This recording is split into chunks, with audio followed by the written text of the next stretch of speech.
हमारे चैनल को सब्सक्राइब करें और बेल आइकन दबाएं। और पढ़ बेटा और पढ़, तो कोई भी एग्जाम पास हो सकती है, वो भी अच्छे नंबर के साथ। यही टाइम है बेटा। रनवे जितना स्मूथ होगा करियर का उतना ही स्मूथ टेक ऑफ होगा।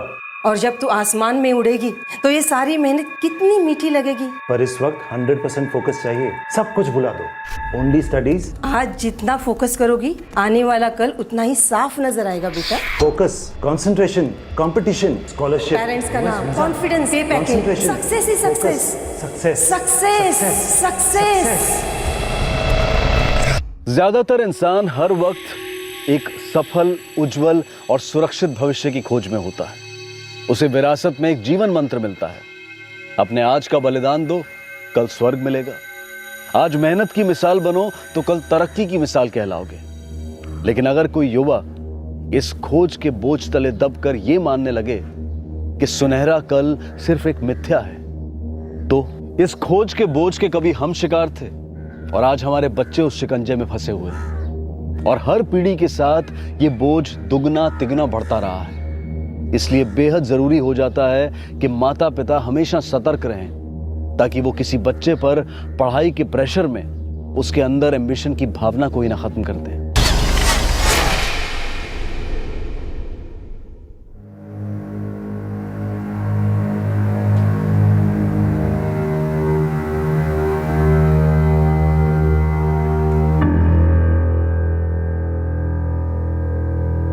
कॉन्ग्रेचुलेशंस बेटा, कॉन्ग्रेचुलेशंस। तुमने हम सबका सर ऊंचा कर दिया है। यू डिड इट बेटा, you did it. Varsha, celebrate करते हैं। सबके लिए आइसक्रीम मंगवाओ। आई, मैं मंगाती हूँ। हाँ। अनीता बेटा, जिस कंपनी में तुम्हारी प्लेसमेंट हुई है ना, वो स्टॉक एक्सचेंज में धूम मचा रही है। तुम्हें जॉब नहीं मिली है बेटा, तुम्हें पंख मिले हैं, पंख। लेकिन वो सब फाइनल एग्जाम्स के बाद। अभी एग्जाम्स में ना इतने अच्छे नंबर लेकर आना कि कंपनी सीधा तुम्हें डबल प्रमोशन दे दे। और हाँ बेटा, तुम्हें पंख जरूर मिले हैं, लेकिन उन्हें बहुत सावधानी से खोलना होगा। कॉर्पोरेट सेक्टर में first impression is the only impression.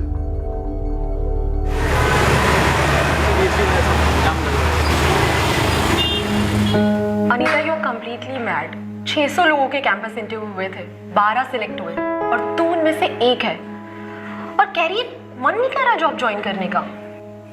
यार इसकी बातें ना मुझे कभी समझ में नहीं आएगी। आई मीन सेमेस्टर के हर एग्जाम में टॉप 3 में आई है, इतनी अच्छी कंपनी में उसे प्लेसमेंट मिली है, और ये एक ही जॉब लेके सेट होने की बजाय यहाँ पे ऐसे सर पे पत्थर लेके घूमती है। जिस VNG सॉल्यूशन में मेरी ड्रीम प्लेसमेंट हुई है, सुना है वहाँ का पैकेज 10 लाख पर एनम है, और जो मुझे ऑफर हुआ है वो 4.5 लाख है। 4.5 लाख तुझे कम नजर आ रहे हैं?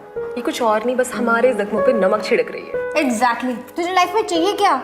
मुझे वो सारी चीज़ें चाहिए, और सिर्फ वही चीज़ें चाहिए जो ना मुझे कभी मिली और ना कभी मिलेंगी। हम दोनों ना तुझे कभी समझ नहीं पाएंगे।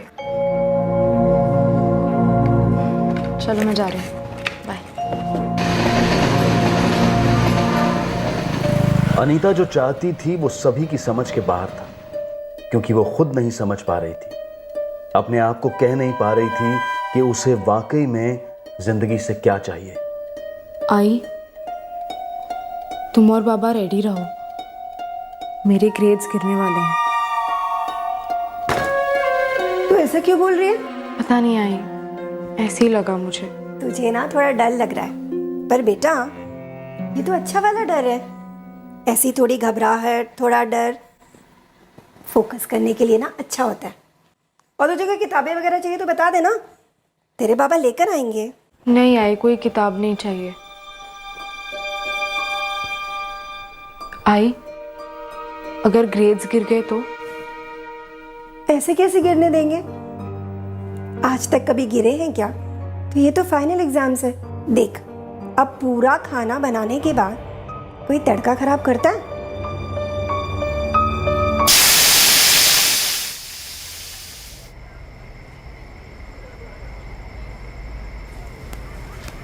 ताई, आपको किसके साथ कंपेयर करते थे आई बाबा? आत्माराम काका की मालिनी से। और फिर जब मेरे ग्रेड्स बढ़े तब कंपैरिजन बंद हुआ। मतलब मेरा तो कोई चांस ही नहीं है, क्योंकि मेरे ग्रेड्स तो तुम्हारे जैसे आने से रहे। लाइफ भर सुनने को मिलेगा, अपनी ताई को देख, अपनी ताई से सीख। तेरी ताई ने देखने या सीखने लायक अब तक कुछ नहीं किया अर्चना। ओहो, मॉडेस्टी की भी हद होती है। लगातार A+, वो भी हर सेमेस्टर में। यार अब इससे ऊपर कहाँ जाओगी? ऊपर या नीचे तो नहीं पता, पर कहीं ना कहीं तो जाना है मुझे। देवा रे देवा, फिर से कॉन्सेंट्रिक सर्कल्स में बातें। ये तेरे जैसी इतनी फोकस्ड लड़की इतनी कंफ्यूज्ड बातें कैसे कर सकती है, और कर क्यों रही है? एक हफ्ते बाद अनीता का फोटो सोशल नेटवर्किंग साइट्स और ग्रुप्स में वायरल हो गया। अनीता गायब हो गई थी।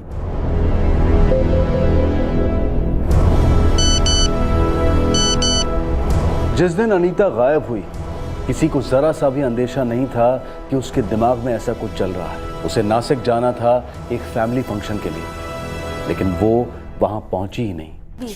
हाँ तो दें T-Max है ना, यूलॉक ट्रेडमिल, उसको फिर अनीता बेटे। हाँ, जी पापा। 2 बजे के बाद की बस पकड़ोगी तो पहुंचते पहुंचते रात हो जाएगी। नहीं, मैं 12:30 की बस पकड़ के जा रही हूँ। मैं ऑफिस जा रहा हूँ, घर को अच्छे से लॉक कर देना।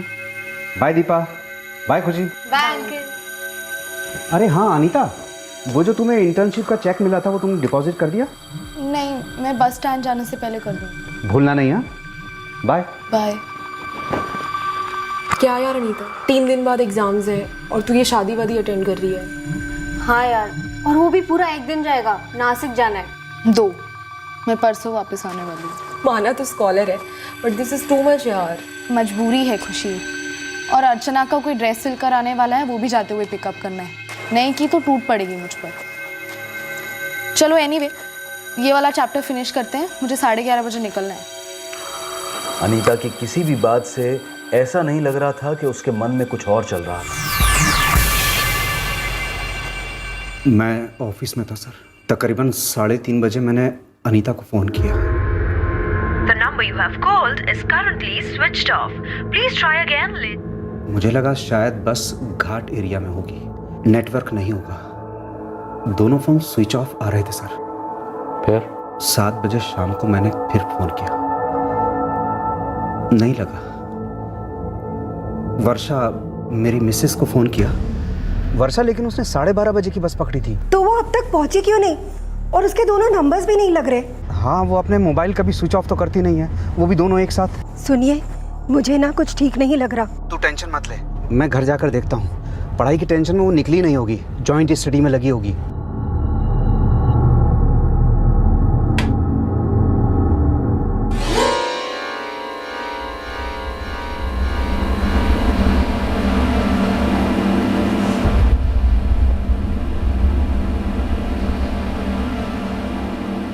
दोनों फोन शुरू तो हुए सर, लेकिन क्या रमेश जी? लेकिन उन दोनों में सिग्नल नहीं था सर।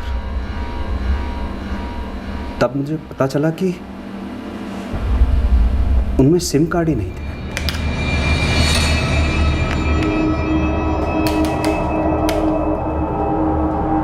मैं डर गया, मनहूस सी फीलिंग हुई।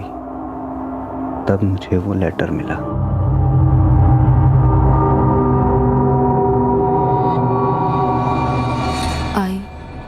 बाबा, अर्चना, मैं थक चुकी हूँ। मुझे नहीं मालूम मुझे क्या चाहिए। मैं जा रही हूँ अपनी मर्जी से। प्लीज मुझे ढूंढने की कोशिश मत करना। मैं अब कभी नहीं मिलूंगी।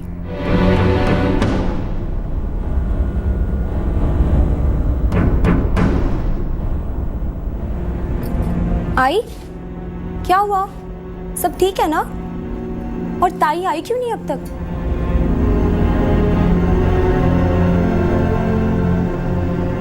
उसने लेटर में लिखा है कि वो अपनी मर्जी से जा रही है। तो क्या आपके घर में ऐसा कुछ हो रहा था जो उसकी मर्जी के खिलाफ था? सर ऐसा कुछ नहीं है। मेरी भतीजी अनीता इंजीनियरिंग के फाइनल ईयर में पढ़ रही थी, टॉपर रही है वो।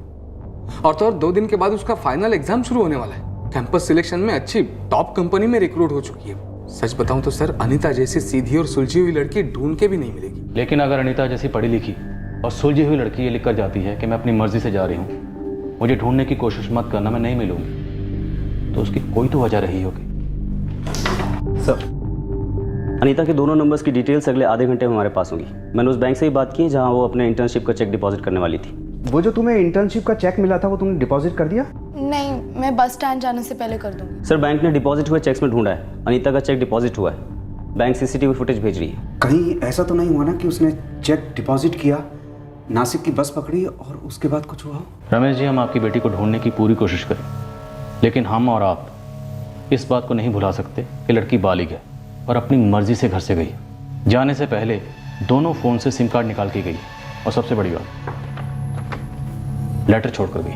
अनीता बालिग है लेकिन नादानी में कुछ कर बैठी है, कहीं किसी मुसीबत में ना फंस जाए। आप बेफिक्र रहिए, हम अभी अपना सर्च ऑपरेशन लॉन्च कर देंगे। गायब गुमशुदा अनीता के लिए एक बड़ी खोज शुरू हुई। अनीता अपनी जिंदगी में क्या मिस कर रही थी, क्या खोज रही थी, ये किसी को मालूम नहीं था। और शायद उसके लक्षण इशारे के रूप में हर जगह थे, लेकिन किसी में उन्हें पढ़ने की क्षमता नहीं थी। और अब जब अनीता ओझल हो गई थी तो उसके बारे में कई सवाल बरस रहे थे जो जवाबों के लिए तरस रहे थे। सर, हम लोग करीब 10:30 बजे अनीता के घर से निकल गए थे। सर, हमने ग्रुप स्टडी की थी रात को। सर, हमने अनीता से कहा भी कि अगर हो सके तो वो नासिक ट्रिप अवॉइड करे। क्यों? क्योंकि सर 2 दिन में हमारी फाइनल एग्जाम्स है। और सर, अनीता ने कहा कि उसे जाना ही पड़ेगा। सॉरी यार, जाना ही पड़ेगा, लास्ट मोमेंट पे बैकआउट नहीं कर सकती। अरे यार, अच्छा छोड़, जब तू वापस आएगी तो मुझे कॉल कर, हम तीनों मेरे घर पे ग्रुप स्टडी करते हैं। और अब जा ही रही है ना तो चल, अब शादी में जा रही है, एंजॉय करना। आप तीनों फर्स्ट ईयर से साथ में? हाँ सर, बेस्ट फ्रेंड्स है। क्या अनीता पिछले कुछ दिनों से किसी बात को लेकर परेशान थी या उदास थी? उदास नहीं सर, लेकिन थोड़ी खोई खोई सी रहती थी वो। रीजन नहीं पता सर। पेरेंट्स के साथ कोई इशू? नहीं सर, अंकल और आंटी तो उसे बहुत प्यार करते हैं। तो कोई ऐसा है जो उसे प्यार नहीं करता था, या उसे प्यार करता था लेकिन ये किसी और से प्यार करती थी? You mean boyfriend? या नहीं सर, जहाँ तक हमें पता है अनीता का किसी भी लड़के के साथ कोई चक्कर वक्कर नहीं था।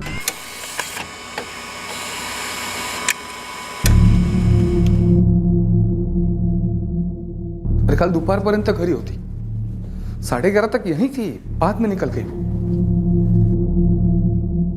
अर्चना,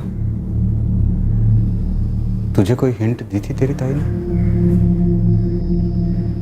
नहीं बाबा, ताई तो मेरी रिसेप्शन वाली ड्रेस लेकर आने वाली थी। अचानक क्या हो गया उसे? मुझसे कुछ कहा था उसने, ऐसे भागने वाली बात नहीं थी, पर इतने सालों में फाइनल एग्जाम्स में कम मार्क्स आने का डर लग रहा था उसे। परसों रात ही उसने मुझसे बात की थी। और तुम मुझे अब बता रही हो? कहा क्या था अनीता ने तुमसे? सर, अब अनीता ने कहा था कि वो इतनी प्रेस्टिजियस प्लेसमेंट से खुश नहीं है, पता नहीं क्यों। सिर्फ प्लेसमेंट से ही नहीं सर, हर चीज़ को लेकर वो थोड़ी सैड सी रहती थी। कभी खुलकर हंसते हुए नहीं देखा हमने उसे।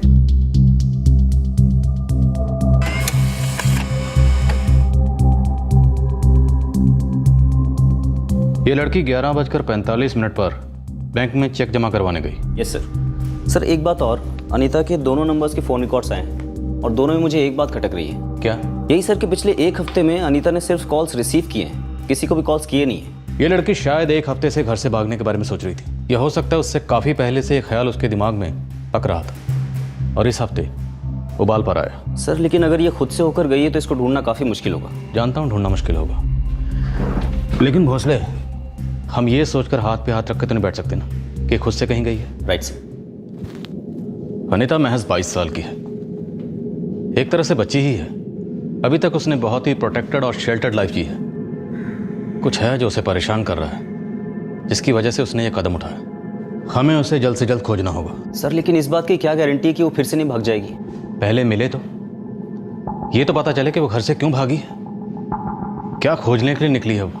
ऐसा कुछ नहीं है जो अनीता को परेशान कर रहा था। रमेश जी, हमने अनीता के फ्रेंड से बात की है। उन्हें लगता है कि अनीता कुछ उदास सी है। उन्हें ये तो नहीं लगता कि उसका कोई बॉयफ्रेंड है, लेकिन फिर भी मैं आपसे पूछ रहा हूँ, क्या कोई ऐसा है जिसे आप अपोज कर रहे थे और उसके साथ अनीता घर से भाग गई? ये कैसी बातें कर रहे हैं आप? अनीता ऐसी लड़की है ही नहीं कि वो किसी के साथ घर से भाग जाएगी। अरे इन सब चीज़ों के लिए उसके पास टाइम ही कहाँ है। उसका तो हर एक मिनट बहुत कीमती है। वो अपना सारा समय, सारा फोकस, सारी एनर्जी सिर्फ पढ़ाई में ही लगाती है। इसीलिए तो इतने अच्छे रिजल्ट्स आते हैं उसके, हमेशा टॉपर, A+।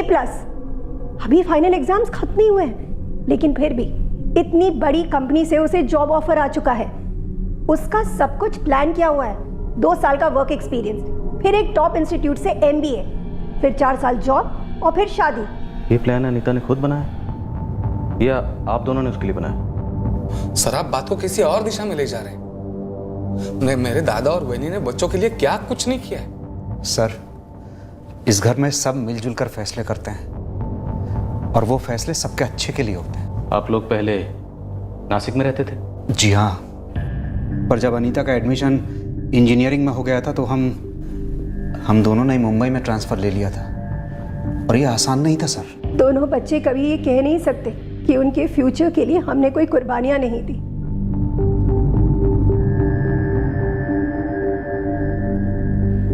अर्चना, तुम अपनी बहन के साथ रूम शेयर करती हो ना? क्या तुम्हारी ताई ने कभी तुम्हें कुछ बताया, कोई खास बात?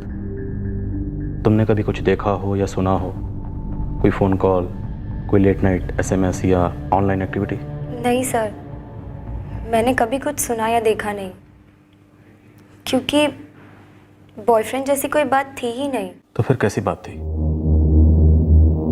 कायगा अर्चना? अर्चना बोलो।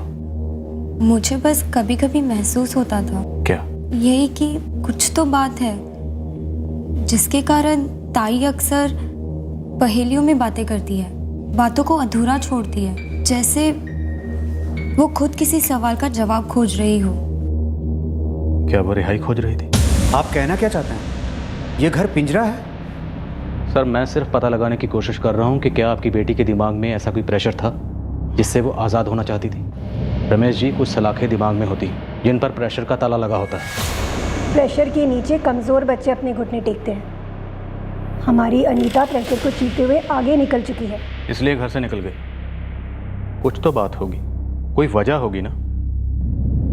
उसने खत में लिखा है कि वो थक गई थी। किस बात से थक गई थी?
लड़की अपनी मर्जी से घर से गई है, शायद अपनी मर्जी से जीना चाहती है। राइट सर, लेकिन जैसे आप ही ने कहा था लड़की अभी नादान है, उसने दुनिया देखी नहीं है, कहीं रास्ता ना भटक जाए। नहीं भोसले, वो हम होने नहीं देंगे। रास्ते की रखवाली हम करेंगे, हम उसे भटकने नहीं देंगे। अजीत, अनीता ऐसे हमें छोड़कर क्यों जाएगी? कहती है ढूंढना मत। किस चीज से थक गई थी वो? ऐसा क्या खोजने गई है जो हम नहीं दे सकते? दादा, या तो पुलिस वाले उसे खोज निकालेंगे और नहीं तो वो खुद अपनी खोज छोड़कर वापस लौट आएंगे। आप टेंशन मत लो।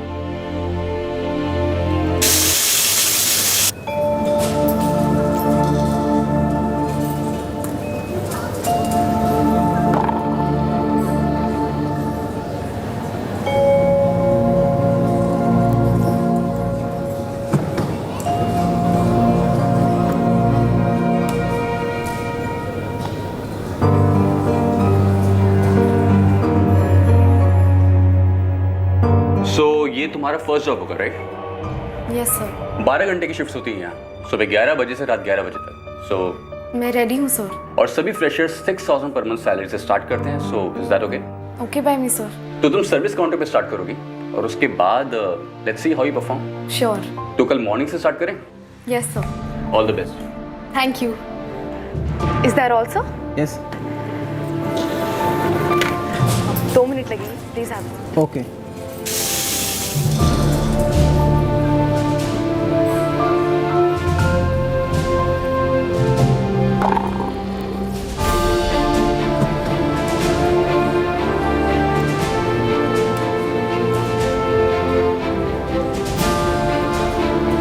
क्या अनीता को वो मिला जो वो खोज रही थी?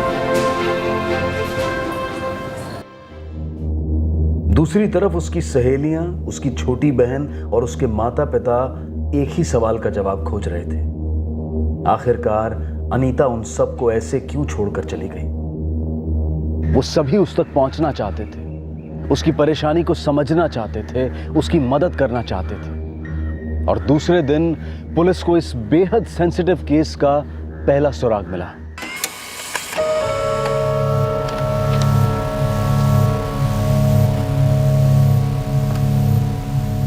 सर, ये ट्रांजैक्शन 2 दिन पहले हुआ था।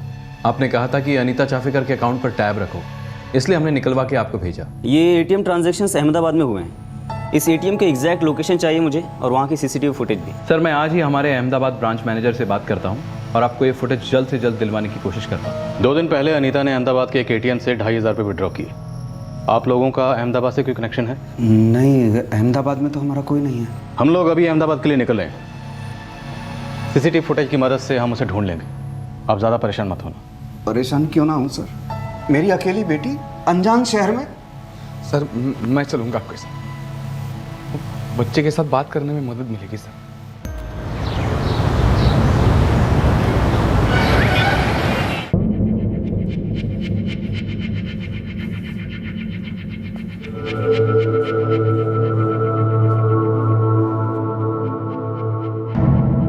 सर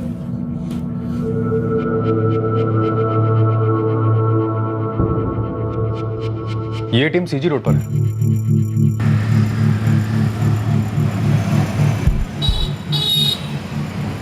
ये फुटेज हमारे काम की ज़रूर है, लेकिन इससे हमें कोई खास लीड नहीं मिल पा रही। अभी भी ये पता लगा पाना मुश्किल है कि अनीता इस वक्त कहाँ है। जैसा कि आप बता रहे थे कि उसके अकाउंट में ज़्यादा पैसे हैं नहीं, तो जाहिर सी बात है कि ये किसी महंगे होटल में नहीं ठहरी होगी। सर, मैंने उसकी मुंबई की सहेलियों से बात की है। उनका भी कोई फ्रेंड अहमदाबाद से बिलोंग नहीं करता है, ना ही किसी का कोई कनेक्शन है अहमदाबाद से। नहीं अंकल, हमारा कोई भी फ्रेंड वहाँ से नहीं है, ना ही किसी का कोई कनेक्शन है जहाँ तक हमें पता है। और कभी अनीता ने मेंशन ही नहीं किया अहमदाबाद जाने के बारे में। तो वो अहमदाबाद में कर क्या रही है और वहाँ रह कहाँ रही होगी? यहाँ के सभी लॉजेस और छोटे होटल्स में हमारा अच्छा नेटवर्क है, मैं सब जगह पता करवाता हूँ। हालांकि हमें आइडिया है नहीं कि ये लड़की इस समय अहमदाबाद में ही है या कहीं और चली गई। शुरुआत करते हैं। आई एम श्योर कोई ना कोई लीड जरूर मिलेगी। इस फोटो की कॉपीज बनाकर यहाँ के बाकी पुलिस स्टेशन और जितनी जगह हो सके हमको भेजनी होगी। सोलंकी, इस फोटो की कॉपीज बनाओ और पूरे इलाके में शेयर करो, और तुम खुद इसे लेकर सीजी रोड जाओ। ये लड़की आखिरी बार वहाँ के एटीएम पर स्पॉट हुई। ये लड़की मुंबई की है, अनीता नाम है इसका। जी सर। सिविल में जाओ।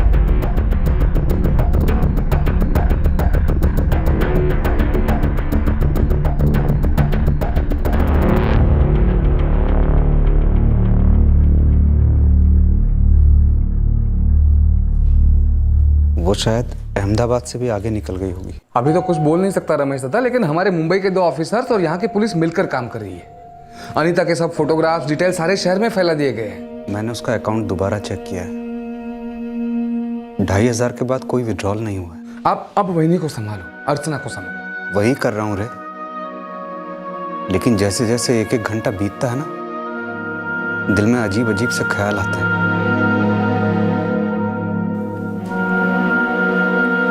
अभी आया।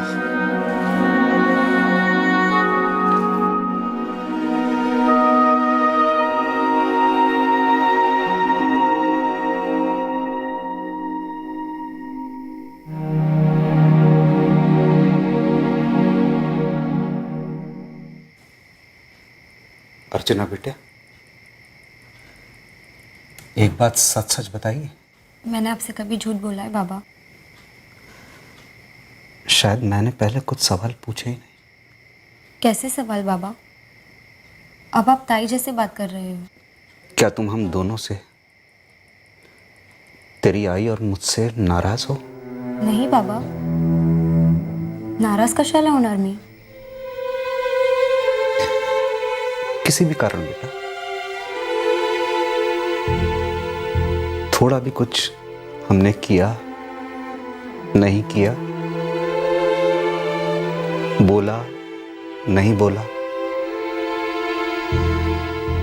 तुम पर कुछ लादा या ज्यादा स्ट्रिक्ट बने, कुछ भी बेटा खुल के बोल दो।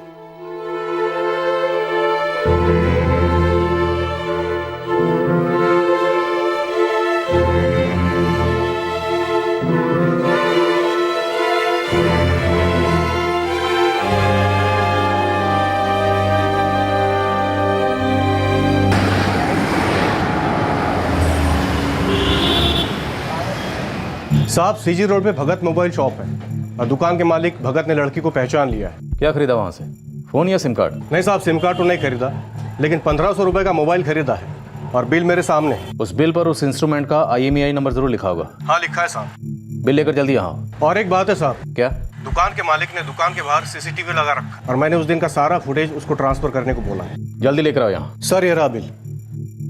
सोलंकी और जल्दी नहीं हो सकता? सर मोबाइल कंपनी से कहा है कि ये बहुत अर्जेंट केस, लेकिन जवाब आने में 2 से 2.5 घंटे लग जाएंगे IMEI ट्रैकिंग के लिए।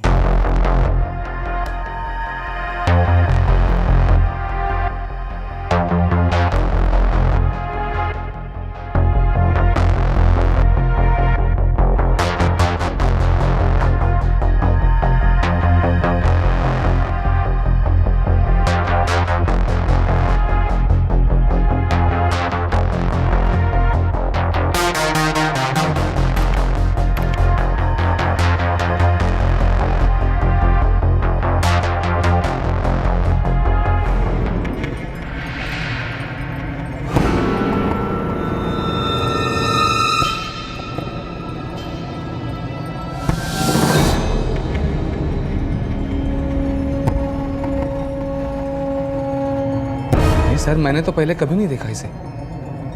कौन है ये? यार ये है कौन? पता नहीं यार, क्या चल रहा था अपनी अनीता की लाइफ में। नहीं बाबा, मैं इसे नहीं जानती।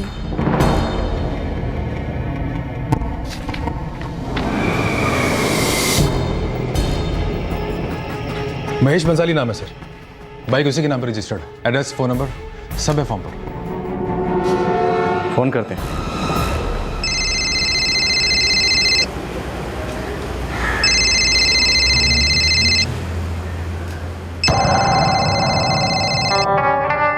हेलो, महेश बंसाली जी आप कौन बोल रहे हैं? GJ1H376R तुम्हारी बाइक का नंबर है? हाँ भाई मेरी बाइक का नंबर है, लेकिन आप मेरी बाइक का नंबर मुझे क्यों बता रहे हैं? आप हो कौन? PI सुभाष वाघ, मुंबई से स्पेशल तुम्हारे लिए यहाँ आया हूँ। सर मैंने क्या किया है सर? अब तो जो करना है वो हम करेंगे। तुम्हारे घर से Sathipur police station by bike 15 minute लगेंगे, हम वेट कर रहे हैं। कौन है ये लड़की? इसका नाम अनीता है सर। अनीता क्या? सरनेम नहीं मालूम। इस वक्त कहाँ है? सर वो अपने हॉस्टल में होगी। इसे घर से भगाने में तुम्हारा हाथ है? नो सर, मैं उसको जानता तक नहीं। जानते नहीं तो तुम्हारे बाइक पर बैठकर गई कैसे वो? देखिए सर, ये सब क्या है मुझे नहीं पता, मैं तो बस उसकी हेल्प कर रहा था। कैसी हेल्प? वो रहने के लिए जगह ढूंढ रही थी।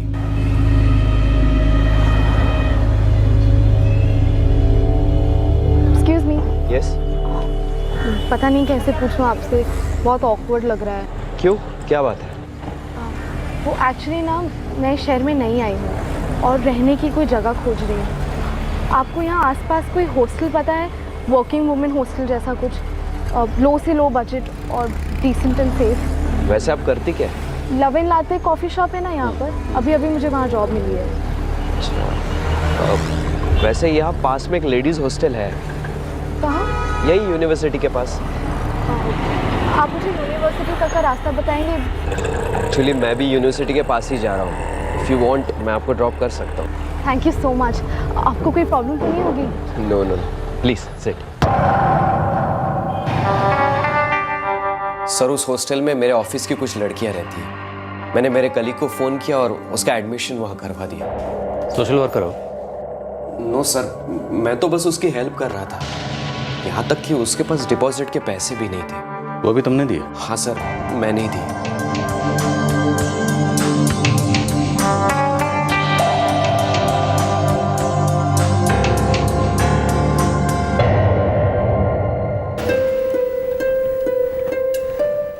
आपकी फ्रेंड के रेफरेंस से रूम तो मिल गया, रेंट भी अफोर्डेबल है, पर एक प्रॉब्लम है। ये ना 5000 रुपीज़ एडवांस मांग रही है। मैंने इसे बोला कि मेरी सैलरी इस मंथ के एंड में आएगी, लेकिन वो मान ही नहीं रही। वैसे तुम आई कहाँ से हो? घर से मंगा सकती हो? नहीं, देखिए मैं आपको बहुत परेशान कर रही हूँ। आप कोई और जगह जानते हो ऐसी ही, पर नो एडवांस? सॉरी, मुझे ऐसी कोई और जगह तो नहीं पता। अब हाँ, लेकिन एक काम कर सकते हैं। तुम्हें अगर 5000 लोन चाहिए तो मैं दे सकता हूँ आप, लेकिन मंथ एंड तक तुम्हें रिटर्न करना होगा। ओके? देखिए सर, मुझे बस इतना मालूम है कि उसका नाम अनीता है और वो उस हॉस्टल में रहती है, और सीजी रोड के पास जो love and latte coffee shop है वहाँ वो जॉब करती है। तो उस वक्त 5000 रुपये कैश थे तुम्हारे पास? नो सर, मैं वहाँ से एटीएम गया और एटीएम से पैसे विड्रॉ करके जाकर उसको दे दिए। उसके बाद ना ही मैं उसको मिला और ना ही मैंने उसको कभी फ़ोन किया। सर, मेरे पास उसका नंबर है।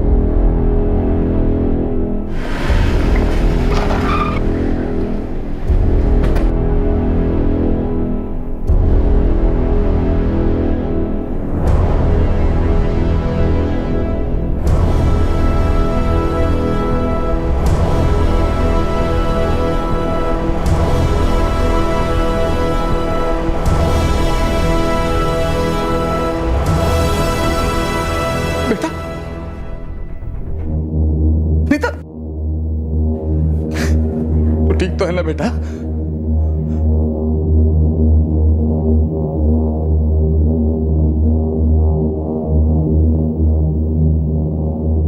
I'm really sorry.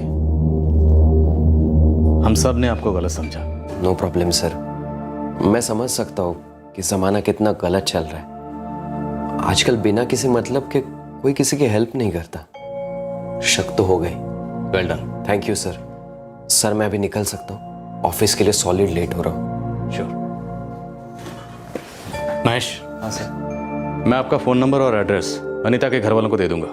आपके 5000 आपके पास जल्द पहुंच जाएंगे। नहीं सर, पैसों की वैसे जल्दबाजी नहीं है। बस खुशी तो इस बात की है कि उसके घर वाले उसको मिलकर बहुत खुश होंगे। घर से भागी हुई लड़की लौटेगी, और वो भी सही सलामत। महेश, अनीता के घर लौटने में आपका बहुत बड़ा हाथ है। हम सब की तरफ से थैंक यू वेरी मच।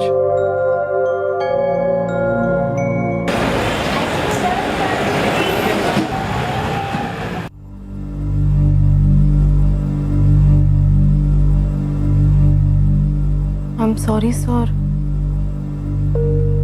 मुझे नहीं पता था कि इतनी बड़ी प्रॉब्लम हो जाएगी।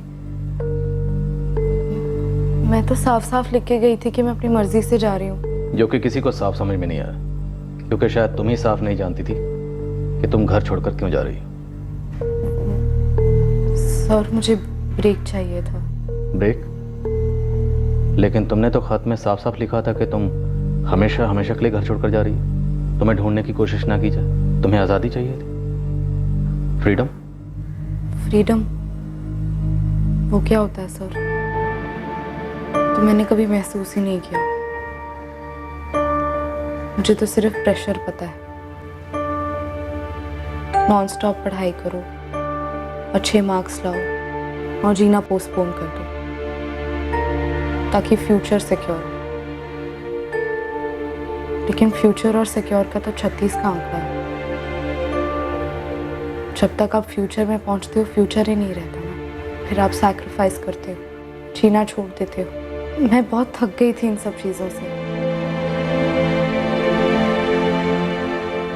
और साथ साथ डर भी गई थी कि प्रेशर निगल लेगा मुझे, मेरे ग्रेड्स नीचे गिर जाएंगे, और जो जॉब ऑफर हुई है वो भी मेरे हाथ से निकल जाएगी, और अगर मिल भी गई तो मैं निभा नहीं पाऊंगी।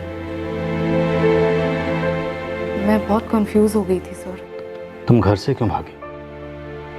क्योंकि मैं जीना चाहती थी सर, नॉर्मल लोगों की तरह, नॉर्मल चीज़ें करना चाहती थी। रेगुलर जॉब करो, सेव करो, खर्च करो, मूवी देखो, मॉल में जाओ, कुछ खरीदो या कुछ ना खरीदो, लॉन्ग वॉक पर जाओ, कभी कभी थोड़ी देर के लिए कुछ ना सोचो, कुछ ना करो, बस उस मोमेंट को जियो।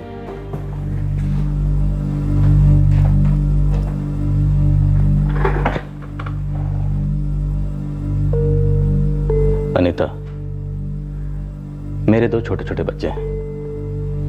इस वक्त मैं तुम में अपने बच्चों को देख रहा हूं, इसलिए एक पुलिस वाला होने के साथ साथ एक बाप होने के नाते ये सोचकर भी मेरी रूह कांप उठती है कि अगर अहमदाबाद में तुम्हें महेश जैसा डिसेंट और हेल्पफुल आदमी ना मिलता तो तुम्हारे साथ क्या हो सकता था। अगर तुम्हारे साथ कुछ भी गलत हो जाता तो तुम्हारे आई बाबा पर क्या गुजरती, तुम्हारी बहन पर क्या गुजरती, तुम्हारे दोस्तों पर क्या गुजरती। और जो मुझ पर गुजर रही थी सर, वो तो शायद हर दूसरे बच्चे पे गुजरती है, और किसी को उसकी भनक तक नहीं पड़ती।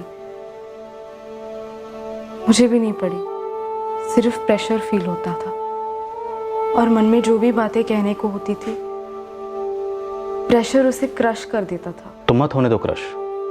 प्रेशर से अपने आप को क्यों क्रश होने देती हो? तुम्हारे अंदर जो भी कश्मकश चल रही है उसे शेयर करो, तुम्हारे सर्कल में जो लोग हैं उनसे शेयर करो, और अगर तुम्हें लगता है कि वो खुद इस प्रॉब्लम का हिस्सा हैं तो किसी बाहर वाले से शेयर करो, और फिर भी अगर कोई हल ना निकले तो किसी साइकियाट्रिस्ट या काउंसलर की मदद लो। प्रॉब्लम से भागना कभी किसी प्रॉब्लम का हल नहीं होता। तुम एक इंजीनियरिंग स्टूडेंट हो तो क्रेस्ट एंड ट्रफ्स को तो अच्छी तरह से समझती हो, है ना? तो लाइफ भी तो वैसी ही है, कभी ऊपर कभी नीचे, कभी तकलीफें पीक पर, खुशियां बॉटम पर, कभी खुशियां पीक पर, तकलीफें बॉटम पर। और तुम तो एक स्ट्रांग लड़की हो।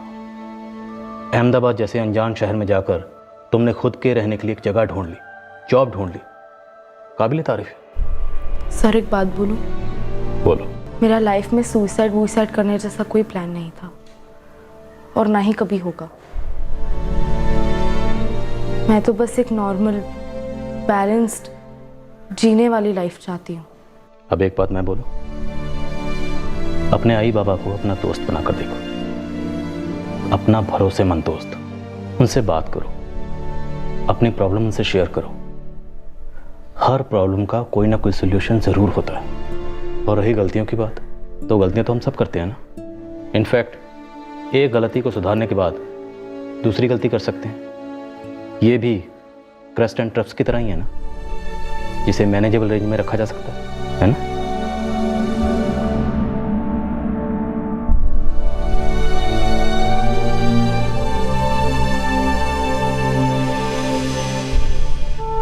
आई बाबा,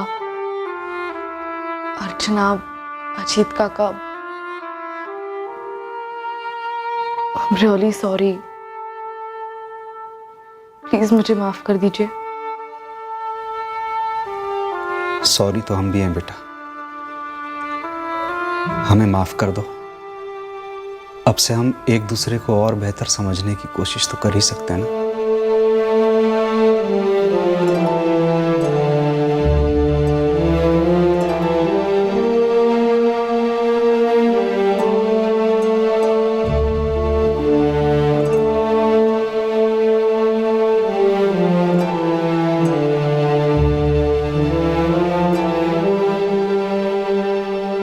प्रिंसिपल साहब, thank you so much. Anita के जो 2 एग्ज़ाम मिस हो गए थे उन्हें दोबारा कंडक्ट करके आपने अनीता को और उसकी ज़िंदगी को एक दूसरा चांस दिया। Thank you sir. चलो अच्छा हुआ कॉलेज अथॉरिटीज़ ने समझदारी से काम लिया।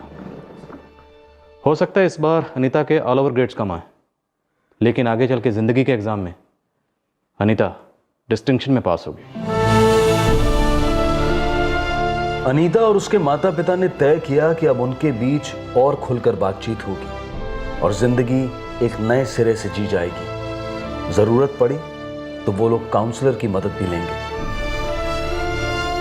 माँ बाप हमेशा अपने बच्चों का भला चाहते हैं, बेस्ट चाहते हैं उनके लिए, लेकिन माँ बाप की ये चाहत, ये महत्वाकांक्षा कभी कभी एक प्रेशर का हथौड़ा बनकर बच्चों पर गरज पड़ता है। क्या हम बच्चे को बेस्ट दे रहे हैं?